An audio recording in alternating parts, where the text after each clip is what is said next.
after this. We have one birthday in the room today, and our friend Rebecca over here.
Okay, thank you.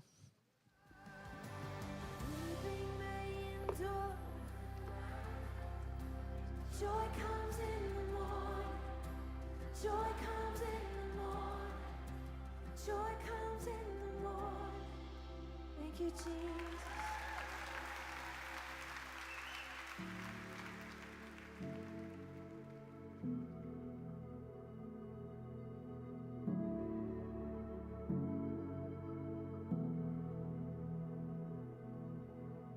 The reign of darkness now has ended in the kingdom of light, in the kingdom of light. Forever under your dominion, you're the king of my life, you're the king of my life. You reign above it all, you reign above it all, over the universe and over every heart. There is no higher name. Jesus, you reign above it all. On the cross the work was finished. God, you poured out your life just to give us new life. Now from the lips of the forgiven, hear an anthem arise, 'cause Jesus, you're alive. Oh, you reign above it all, you reign above it all, over the universe and over every heart. There is no higher name. Jesus, you reign above it all. Let all of heaven and the earth erupt in song. Sing hallelujah to the everlasting one. There is no higher name. Jesus, you reign above it all. Yes, you reign above it all. You sent the darkness running out of an empty grave. Now seated alone in glory, enthroned on the highest praise. You sent the darkness running out of an empty grave. Now seated alone in glory, enthroned on the highest praise. Come on, sing it. You sent the darkness running out of an empty grave. Now seated alone in glory, enthroned on the highest praise. You sent the darkness running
All right.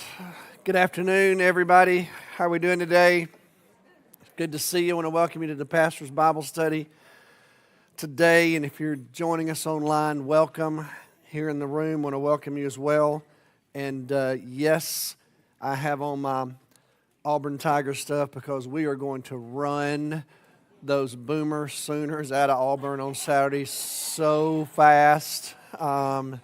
Just watch us. Just watch us. And so far, we have not run anybody out of Auburn, but there's always a first, and I'm hoping it's going to be Saturday, so we'll see what happens. But anyway, who knows? But, all right, well, so I was looking at our calendar, and as I understand it, we have 9 more of these till we take a break for Christmas.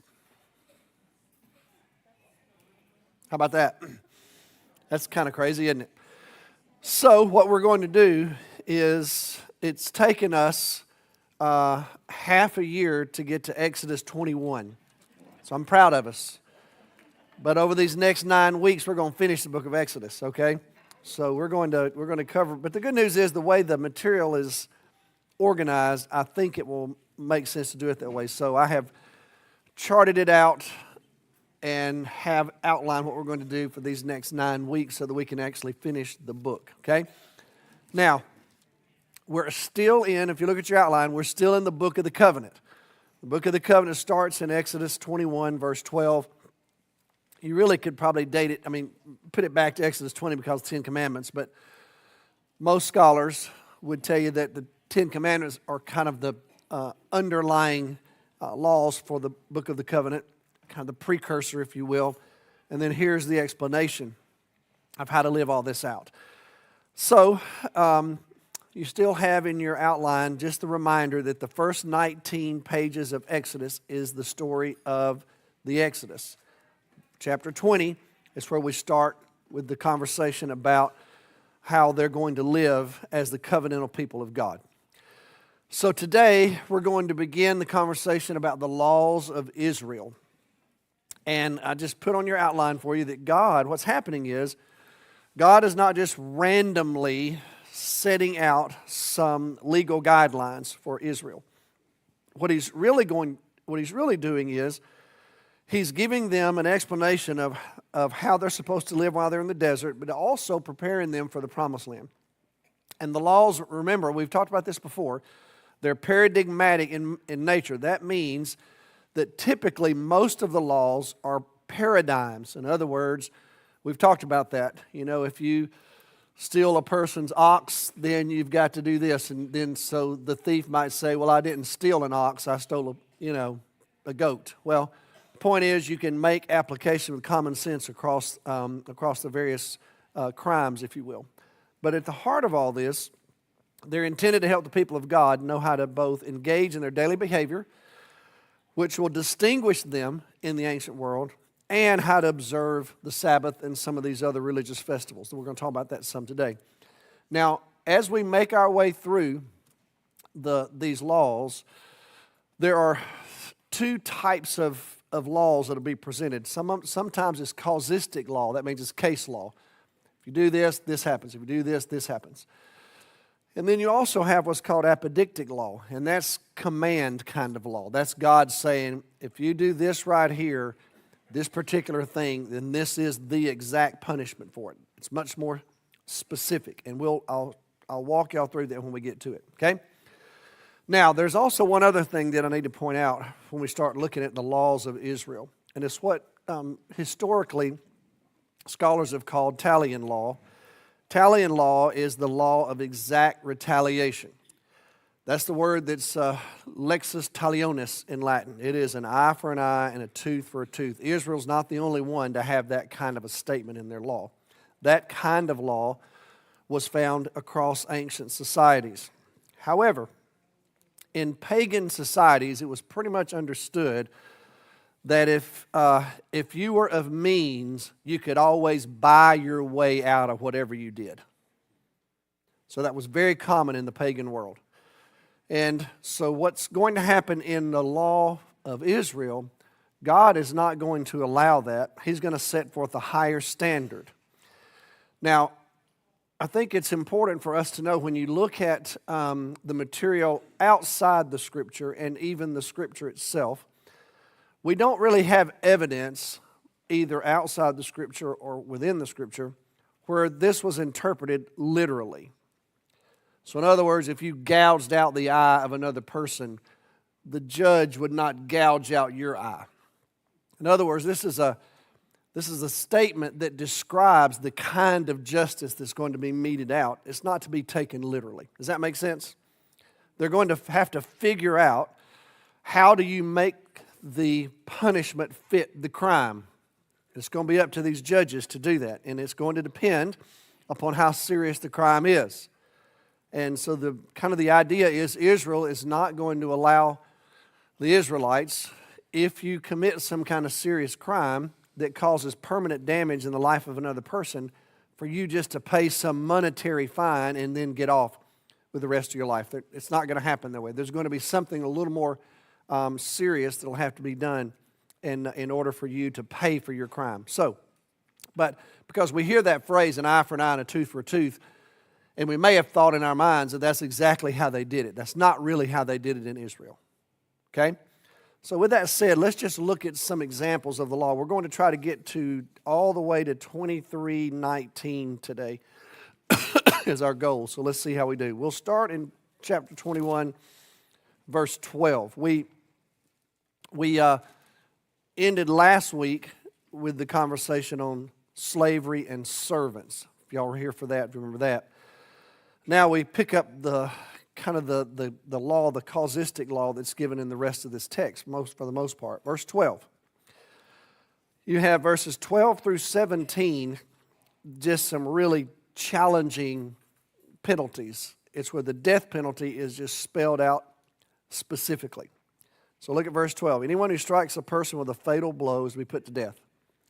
However, if it is not done intentionally, but God lets it happen, they are to flee to a place I would designate. But if anyone schemes and kills someone deliberately, that person is to be taken from my altar and put to death. Anyone who attacks their father and mother is to be put to death. Anyone who kidnaps someone is to be put to death, whether the victim has been sold or still in the kidnapper's possession. Anyone who curses their father or mother is to be put to death. So, these are capital offenses, and lets you in on what's important to God, if you will. Now, there are some interesting things that are found in this material. So, for example, in the ancient world and pagan societies, we don't really find any pagan societies that differentiate between murder and killing.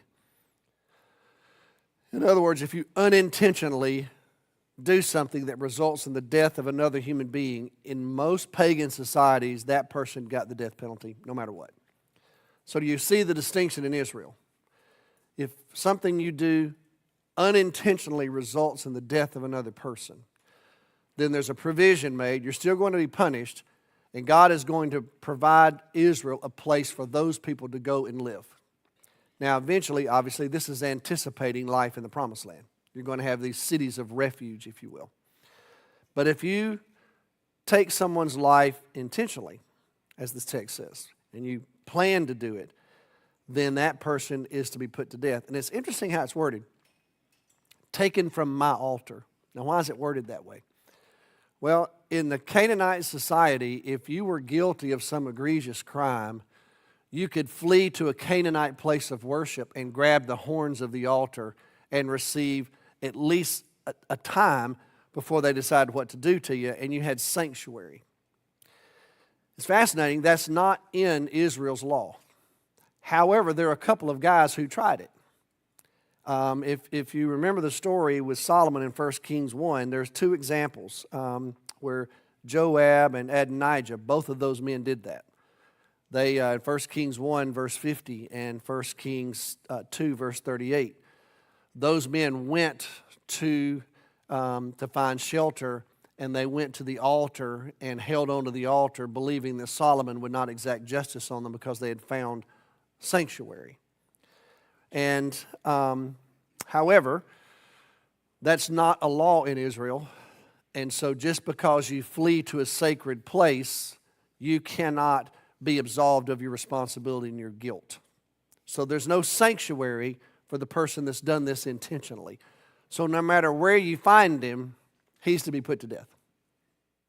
Does that make sense? So if you think you can run to the tabernacle once it's built and be on the outside altar that's built actually in the tabernacle, not the Holy of Holies, but the altar at the entry to the tabernacle, that's not going to give you safety. They'll come get you and put you to death. In other words, there's no spatial place of safety.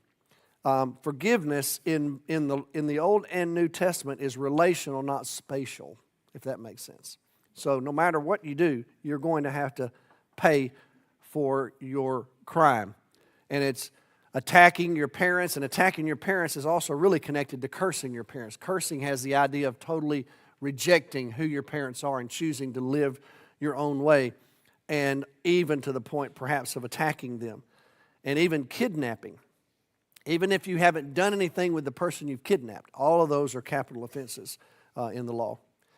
Then you have this fascinating conversation that has caused lots of challenges for scholars to try to unpack. It starts in verse 22. Provisions for pregnant women. What happens if a pregnant woman is injured? Okay, so look at verse 22. If people are fighting and hit a pregnant woman and she gives birth prematurely. Now that phrase there in Hebrew is really hard to translate into English. But there is no serious injury, then the offender must be fined whatever the husband demands and the court allows. But if there is serious injury, you're to take life for life, eye for eye, tooth for tooth, hand for hand, foot for foot, burn for burn, wound for wound, bruise for bruise. There's that talion law. Now, trying to unpack this, y'all, is a little bit difficult, and the translators have a hard time with it. So let's just look at it. First of all, you've got a fight, a brawl that's broken out, and there happens to be an innocent pregnant woman who's an innocent bystander. And she evidently is struck in the brawl. And again, the phrase gives birth prematurely, we're not really exactly sure if that's the best way to translate it, but that's the NIV's best attempt. And then there's no serious injury. Basically, what seems to be communicated is if a woman is injured and yet she's still able in due time to bear another child, then the husband will decide what's supposed to happen to the person who did this. If in due time what they discover is that the baby dies and this woman's no longer able to have children, well then you've gone to a whole nother level. And the idea underneath it, what seems to be communicated is that life is sacred both in the womb and outside the womb. That seems to be what's underneath this. There's going to have to be some kind of payment made, some kind of recompense. It's not specifically lined out. It's going to be up to the husband and the judge to determine exactly what needs to happen. But the point is, it's honoring the life of both the child and the mother as well as the husband, if you will. And again, is that going to result in the death penalty? Well, if you look at verse 23, it could. Life for life. If it results in death, and the husband deems that that death is worthy of the offender's death, well, that's what's going to happen. So, again, sometimes this paradigmatic law means that everything is not spelled out completely for Israel. They're going to have to use some common sense and make application, if you will. Then you move to a conversation about what about the servants. Remember, we talked about these indentured servants, these sometimes referred to as slaves, and that's the way it's translated here. It's the same word all the way through the Old Testament. But remember, typically, we talked about this last week, Israel does not have any provision for capturing people and enslaving them as property without any hope of their release. You remember that from last week? Remember, every 7 years, everybody pays their debt off. And so if you have a servant who you end up, that person, you buy them, if you will, you purchase them, you purchase them for their work. For 6 years, the 7th year they have to go. So what happens if you injure one of them? You know, if someone's working for you and there is some type of injury, verse 26, it says an owner who hits a male or female slave, and I love how it's put, both of those are there in the text. So in other words, this is true for men or women. And you destroy it, then you've got to let the slave go free. If you knock out the tooth, you've got the slave go free. In other words, what's underlying this? Mistreatment of the people that you have purchased to work for you for those 6 years. If you abuse them, they're free to go. They've paid their debt off. Okay? Again, it's honoring life and the sanctity of life, and it discounts the ability to hold people as slaves for the rest of their lives and treat them however you want to. And then, of course, this is an agrarian society, so these people are going to own animals and they're going to plant crops, and so that's going to be their livelihood. So starting in verse 28, what about injuries to animals? Well, once again, it's paradigmatic law. It's just about, here are some examples, and you take this and extrapolate it out into the community as need be. So, and there's all kinds of stipulations. You know, if your bull gores somebody, then that bull's got to be put to death. But if you know that bull is a goring bull and he keeps doing it over and over and over, and he gores somebody and injures them, the bull will be put to death, and so will you. So in other words, mind your bull, okay? And then not only that, people on their own property, they do all kinds of things. They dig pits and all that kind of stuff. Well, if somebody's animal falls in that pit, you're responsible for them. So anyway, there's just, again, it's just how you're going to engage in relationships with people. Now, so when it comes to the punishment of all of this, it's going to be in the hands of the judges. So, for instance, you might say, well, all right, well, we've looked at all this, and some of this is the death penalty. Some of it is, you know, an eye for an eye, a tooth for a tooth. Well, the judge would have all kind of options. For example, you could be banished from the community, and you might have to just leave your farm and your property, and you may just have to go live somewhere else. That could be your punishment. You could be publicly humiliated. They could engage in some kind of corporal punishment that's monitored by the judge if they chose to do that. They could confiscate your property. All that is woven into the fabric of how these judges are going to have to decide how to mete out justice. The underlying element, y'all, that I would say that's going to distinguish Israel from the ancient world is proper and equitable justice, not revenge-based justice. So it's not just revenge, it's challenging Israel to live at a higher standard. You remember how I told y'all last week that when the first time Cindy went to that village in West Africa and the Fulani farmers' cows had gotten into the field of the Hausa farmers, and the Hausa farmers came in and killed some of those Fulani farmers. You remember me telling you that story? That's how the ancient world worked. Well, how many of the Fulani should you kill? Depends on how mad they are. It's a revenge-based justice system. Israel's going to rule that out. It's going to be equitable justice.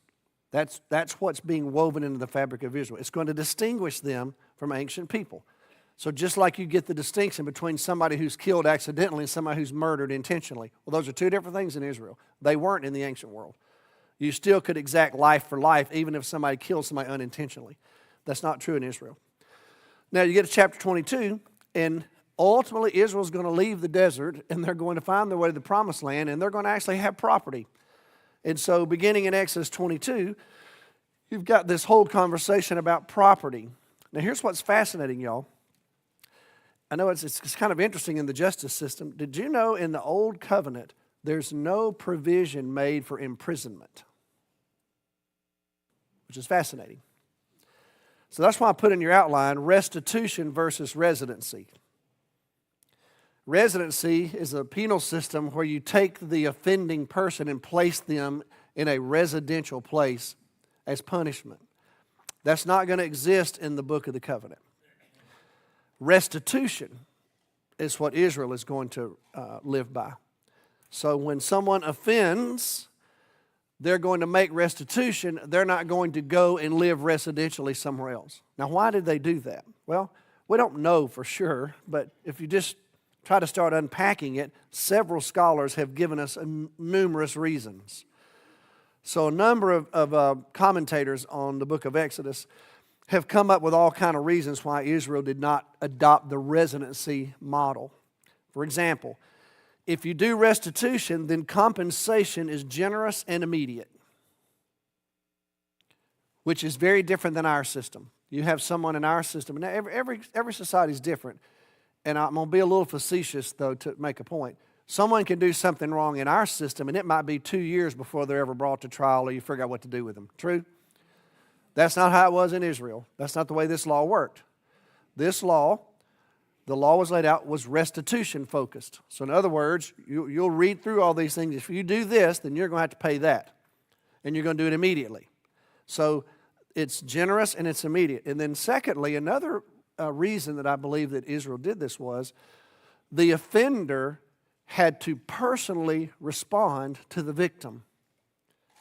So it's a relational approach. So if you did something and you're convicted of it and the judge says you've done this, you have to go to the person you've offended and make restitution personally. You don't pay the court and the court turns around and pays them. That's not how it worked in Israel. You had to go to them directly and make recompense. Third, another advantage of this system is if you were an offender and you were truly repentant and you made restitution, you could go on and live your life. You had a future because you'd done exactly what you were required to do. And then finally, scholars have pointed out another advantage of this system was that society did not have to assume the responsibility to house all the offenders. So in other words, Israel's not going to be taxed to pay for prisons. That's not how it's going to work. They're going to figure this thing out to the New Testament, and you'll find people like John the Baptist thrown in prison. Well, that was a Roman institution. Now, there's a little bit of adoption of that, adaptation of that in the life of Israel, but it's not found in the law. The law is restitution, not residential.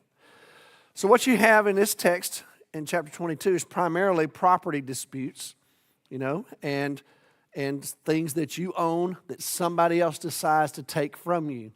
That God is going to rule that as an abomination to him. You don't go and take things that belong to someone else. It's just not what you do. So there are all kinds of examples. Now here's what's fascinating about it. If you look at verse 1. So whoever steals an ox, in chapter 22, an ox or a sheep, slaughters it or sells it, he's got to pay back 5 head of cattle or 4 sheep for the sheep. In other words, has struck a fatal blow, the defender is not guilty of bloodshed. But if it happens after sunrise, then the defender is guilty of bloodshed. So that means you can kill a burglar at night, you just can't kill him during the daytime.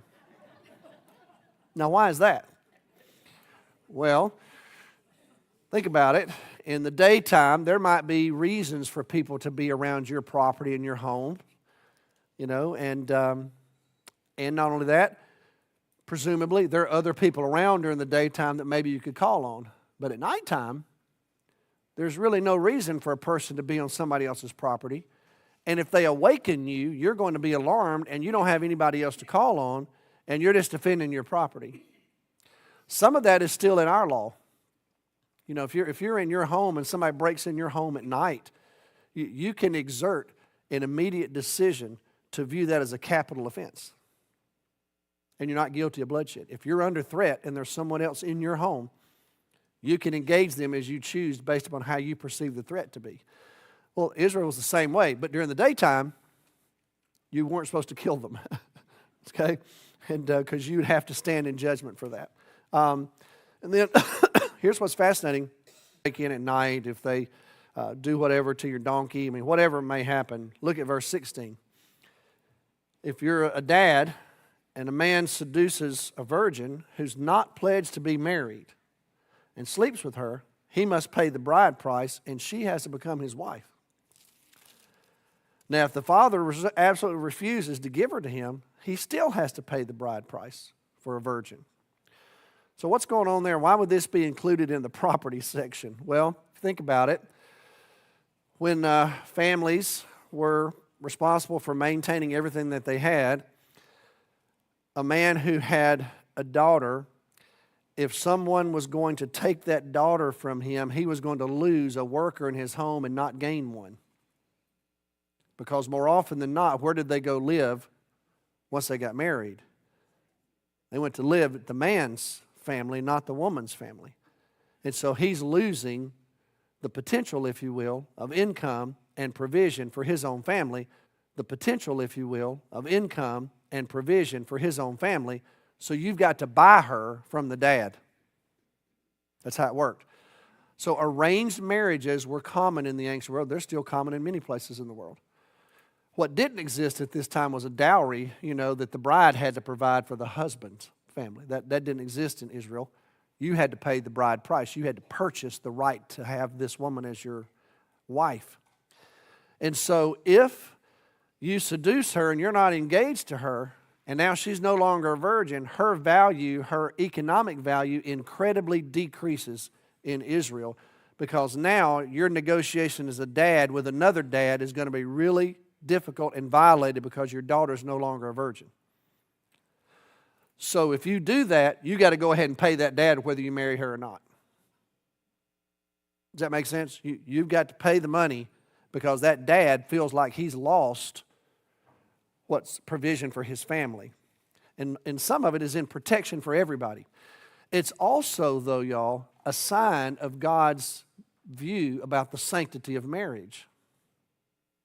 Marriage is to be done in a certain way. It was prescribed in the law, and if you violated it, that meant that you didn't really value marriage. And so there's provision made if something like this were to happen to your daughter. And so this was something that the men had to talk about, because if you chose to do this, then you may be out of money and still no wife. Does that make sense? Because this dad may say, well, I'm still not going to let her marry you, but you're still going to pay for her. Well, just imagine how that's going to go back at your house as a man.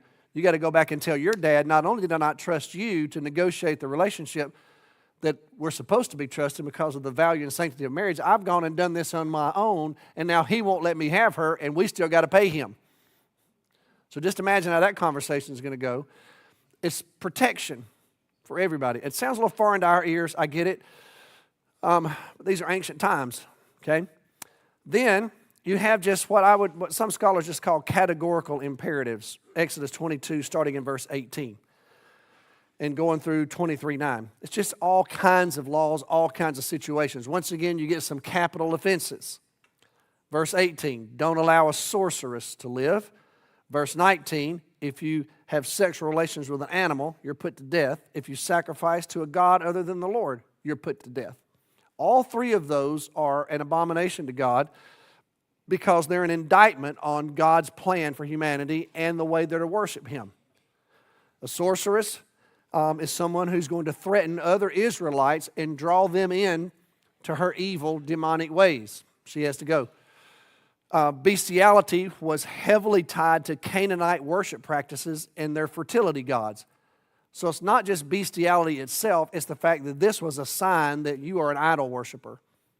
And certainly if you make a sacrifice to another god, you're an idol worshiper. And God just says all three of those have to go because they have the potential to bring other people along with them.